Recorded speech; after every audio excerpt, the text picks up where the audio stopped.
3వ తారీఖు శనివారం 2026వ సంవత్సరం నాడు శివ ముక్కోటి అంటే వైకుంఠ ఏకాదశి నాడు ఎట్లా ముక్కోటి ఏకాదశి అంటారు, అలా శైవులకి ఇది శివ ముక్కోటి చాలా ప్రాముఖ్యమైనది. అందుట్లో ఈసారి ఆరుద్ర నక్షత్రం కూడా వచ్చింది.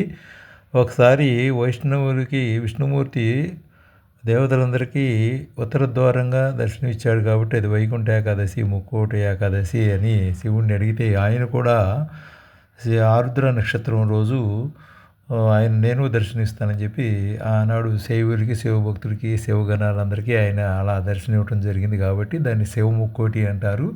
వైకుంఠ ఏకాదశి నాడు ఎంత పుణ్యమో శివ ముక్కోటి శివ దర్శనం కూడా అంతే ముఖ్యం. అందుట్లో ఈసారి ముఖ్యంగా ఆరుద్ర నక్షత్రం వచ్చింది కాబట్టి చాలా ప్రాముఖ్యత కలిగి ఉంది. ఇది కూడా ఉత్తర ద్వార దర్శనం అట్లా ఏర్పాటు చేస్తారు. చక్కగా ఆ రోజు శివుని దర్శించుకోండి.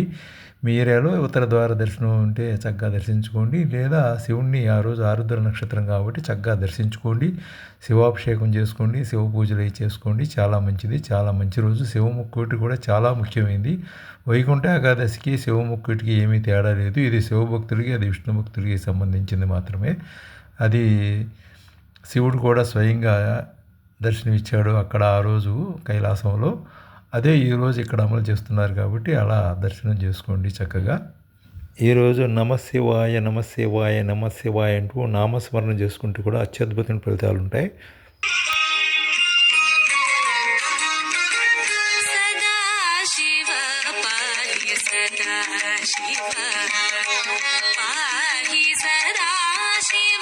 पाहि सदा शिव सदा शिव पाहि सदा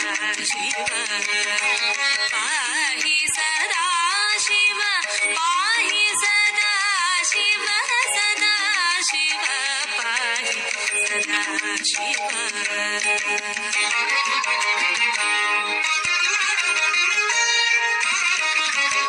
क्षीण करुणा कटाक्ष वीक्षण सर्वरक्षण निटल दलाक्ष